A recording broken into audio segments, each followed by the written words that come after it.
As we get close to the end of 2022, we sadly are entering the next year with fewer food options. As you know, COVID, this economy, that really hit our restaurant industry hard. In Minneapolis alone, a number of longstanding institutions have hung it up. Rock Bottom Brewery, Seven Steakhouse and Sushi, Williams Pub and Peanut Bar, Amore Uptown, Stella's Fish Cafe. The list goes on and on. The restaurant business is incredibly hard.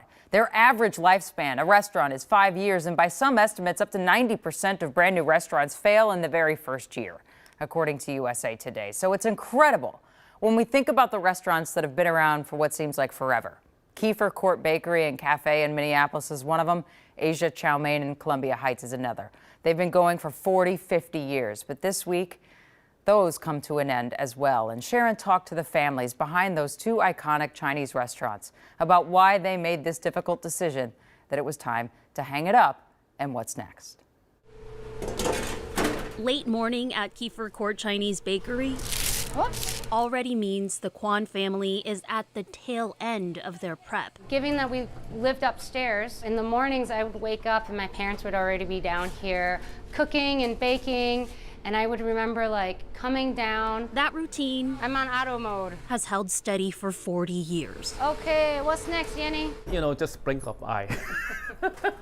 I have, 4 children. It's all grew up. Founder Sonny says he remembers what being busy all the time meant for Michelle. Still trying to catch up. He remembers her asking. All my friends, the parents bring them to the playground for the weekend. Then you have to work so busy. Now I can tell you, we're gonna close, the end of the month. Now we can go to the playground together. Yes. Puff, okay, 1 curry beef puff. And for Michelle, who grew up within the walls of the bakery, 2 egg tarts. always wanting to continue her parents' legacy. Thank you so much, have a great day. Says she came to a realization. Been doing this for 5 years, and in the back of my mind, I knew I wasn't going to be able to do this for 40 years as much as I wanted to, just the amount of work that goes into it. I don't know how they did it for 40 years, but I'm just going, this is not sustainable.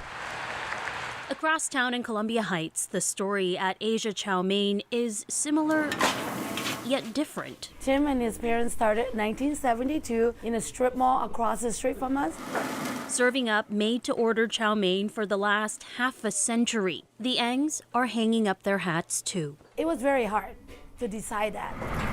At first, I was going to have my son take over, but now with so many obstacles and so many unknowns in this industry, I just hate for him to take over and he will be struggle like we have the last 3 years. Winnie says what served as a mold for success for the prior generation is one that no longer fits. The American dream maybe is for our parents because they think immigrant here, they will make a better living, a better education for the kids. But I really don't know what the outcome would be if we were to stay. I still have cousins and people back home, and they're doing really good too, The Eng's American dream came in the form of accepting that when the body wants a break, it just might need one. All the people that came through 50 years, and we really appreciate their loyalty and their business, and hopefully, in the new phase of journey that us two can, have relaxation time together. Saying goodbye is so hard when it was always more than just about the food. I am very sociable, and I talk to people a lot. They can talk to me about everything. They're family to me, yeah. Thanks for all the loyal customer, fans. Have a wonderful day, hello. The last 40 years support Kiefer Court. I can't say any more. Just thank you, but I appreciate that. I love those restaurants. Asia Chow Mein's final day will be December 23rd, so keep the line coming. Make it go out the door. Kiefer Court, December 31st. Do the same there. You can get those final orders in, and I can't recommend them both enough. They're wonderful places. Well, we'll move on.